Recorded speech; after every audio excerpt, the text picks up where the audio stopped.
Helo a chroeso I podlediad video Politics Cymru. Hello and welcome to another Politics Cymru video podcast. This week we're coming at you from Politics Cymru HQ. Well, I say Politics Cymru HQ, it's not really our HQ at all, is it? But this is where we base our work from. So we thought we'd give you a bit of insight into the inner workings of Politics Cymru. So take lovely, isn't it? Take a good look. Shane, what?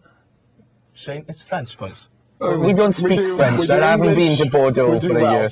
That's about it. Yeah. Struggle with that, really, don't we? English. Well, there's quite a lot to talk about actually this week. So before we get into that, we need to crack on with some hellos. Hello to Betsan Powys. Hello. Hello to Von Roderick. Hello. And a hello to Nick Speed, of course. Hello, Nick. And this week we're going to give a special hello and thank you to Colin Lackham and to Emma Gilliam, who have helped us out so much with our course and with the hiring of equipment and stuff over the past year to let us do Politics Cymru for our entertainment and for yours. Okay, of course. Thank you. Right, well, first issue to talk about this week then is AM's expenses. Now, Sir Roger Jones gave us his report on Monday, and the Assembly members backed his opinions last night. So what do we think? Well, this report was obviously set up quite a while ago, some 10 months ago. But despite that, and you know, it has made some quite astounding findings, really. For example, from now on, only 25 of the AMs will be allowed a second home in Cardiff. You've got the overnight allowance of about 30 quid will be scrapped. You won't be allowed to employ family members as support staff. So they're quite extreme findings. And I can't help thinking that maybe the final report has been influenced a bit by the ongoings in Westminster recently, the expenses scandal there, and that the AMs have actually been made to pay the price for those scandals. I think it's a shame, I mean, to some extent for the AMs, because they didn't have much of a choice but to accept these findings, and actually they are a little bit, and have been described a little bit as not very family friendly, particularly for the AMs who live kind of on those peripheries, the edges of the South Wales region, miles away. Between the Health Minister, lives in the Gower. It's quite a trek, really, every night, isn't it, after a hard day's work? It is. But something like this was needed to try and regain the public's respect. So they've gone over and beyond, but that's because they had to, because of the situation they find themselves in, which isn't necessarily their fault, but they do need to have public support, surely. No, yeah, but it's still difficult. It's still going to be difficult to attract people who wouldn't necessarily want to be AMs anyway to being AMs, because it's not that much of an appealing job now, especially in those regions where you don't get any allowance for second home. No, but surely being an AM shouldn't be about how much money you earn or how you're expensive. It should be about a desire for you inside to do that. But there are certain people who may want to make that difference, may want to make that contribution, but who can't afford to do it. And looking at this as an option, looking at it now, you think, well, there's a lot more that they could do that would be easier and cheaper and far less hassle. Whatever you think, please let us know. Drop us a comment on the blog, or you can Twitter us or Facebook us, usual sort of methods you can get in touch by. Now, Elcos, unfortunately, have come back on the agenda again. Now, at the start of the year, I was a keen enthusiast of all things LCO and all things Government of Wales, but frankly, after 9 months, it's starting to wear me down. And it's another week of talking about Elcos. But to try and liven the debate, we've got a quiz based on Elcos for you this week. Here we go. Right, first question. Now, the housing Elco has been sort of quite controversially cancelled, and they're going to start a new one. But the original housing Elco, can you tell me which Liberal Democrat peer blocked the Elco by asking for a debate in the House of Lords on the Secretary of State veto? Which Liberal Democrat peer was it? Was it? Right, I think this is options. Lord Livesey of Talgarth, Lord Carlisle of Berryw, QC, or Lord Roberts of Llandudno? It was Lord Roberts, I think. I'm going to say Carlisle. So one's going for Lord Carlisle, one's going for Lord Roberts. The answer is, drumroll please. Lord Livesey of Talgarth. So you're both wrong. That's an anticlimax. Useless. We don't know anything. Since we're on the topic of ELCOs, it's time to talk about the Welsh Language ELCO report that the Welsh Affairs Select Committee have released.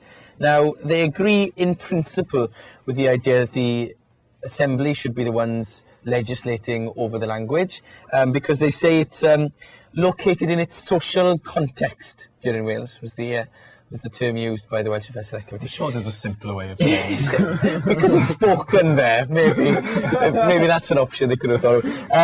So the idea that they don't want they want it to be redrafted, though, essentially, because they don't think the definitions work. Instead, they want tests based on proportionality and reasonableness to be in the ELCO. What do we think of this report, then? I think it makes sense because of the social context that the powers are transferred to the Assembly. I do think that these tests, though, of proportionality and reasonableness, do make things slightly ambiguous, a little bit vague, and do leave some sort of wriggling out room for some of the major businesses who will try and dispute their demands to become completely bilingual. Doesn't a test based on reasonableness or proportionality give the Welsh Assembly perhaps more flexibility, and gives companies more flexibility to then decide whether they're included or not included in the scope of any future measure which may or may not be made after the ELCO? I think that's the problem. It gives them that sort of liberty, that extra room, and it will eventually, presumably, come down to a judge to decide whether But in fairness, things aren't always that kind of clear cut, are they? I mean, there are some businesses who will be spending more on kind of capital projects and things like that. They'll have more money in certain places and things like that. So it's not a clear-cut issue of like, well, you're a £200,000 business and therefore you should have to pay this money, and then... Doesn't this offer you sort of flexibility so that you have those anomalies sort of gotten rid of? Because just because you're slightly under or slightly over a limit, then you are or are not affected by it. Yeah, I think it's an odd one, because I don't know to what extent it's... Because we talk about this all the time, so I don't know to what extent it is the Welsh Affairs Committee's remit to dictate this. Because again, we're talking about the measure, aren't we? But again, that's an argument we've had before. So if you want to know more, then you can go back and listen back to podcasts we've had before, because we've had this discussion on numerous occasions, come to the same conclusion every time. So, the next question. It's 0-0 so far, because you both got the first one wrong. Which of these is not a proposed ELCO? Okay? Ooh. Which of these is not a proposed ELCO? 1, the hard surfaces ELCO. 2, the displaying of national flags and motifs on vehicle registration plates ELCO. Or 3, the agricultural ELCO. Which of these is not a proposed legislative confidence order? Go. It's agriculture. It is agriculture. You're both right, well done. It's the agriculture ELCO. Just 1-1. So you were evenly matched. Okay then, the last topic of discussion, we've done a little bit on the blog, and you can even look at an interview that we concluded with Gerald Holtham, who did the report on the Barnett formula. He wants to scrap it. Not new news, I suppose. People have wanted to get rid of the Barnett formula for years, have they? So I think this is common sense again. This is a formula that was created back in 1978, when the economic landscape, the industrial landscape, the political landscape in Wales was completely different to what it is now. Your most prosperous areas then are arguably the least prosperous areas in Wales now, and today you need a needs-based system of funding Wales. Right, and the last question in this week's quiz to decide if there's a winner, a loser, or whether it stays a tie. How many ELCOs have the government introduced? And remember, other people can introduce ELCOs. How many have the government introduced so far? And how many of them have been successfully completed?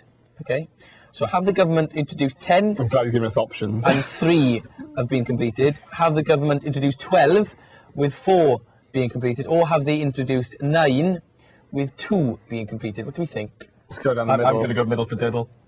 You're both going middle for diddle. Yeah, 10 and 3. You're both right. It's both 10 and 3. This makes it dreadfully boring for the listeners at home.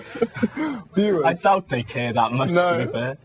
So thank you very much for your comments and your Twitters and things. Please keep them coming in, and I hope you've enjoyed a little insight into Politics Cymru HQ, and we shall be back, well, whenever the wind blows. So, yes. Hwyl fawr. Hwyl fawr, nos da. Bye-bye.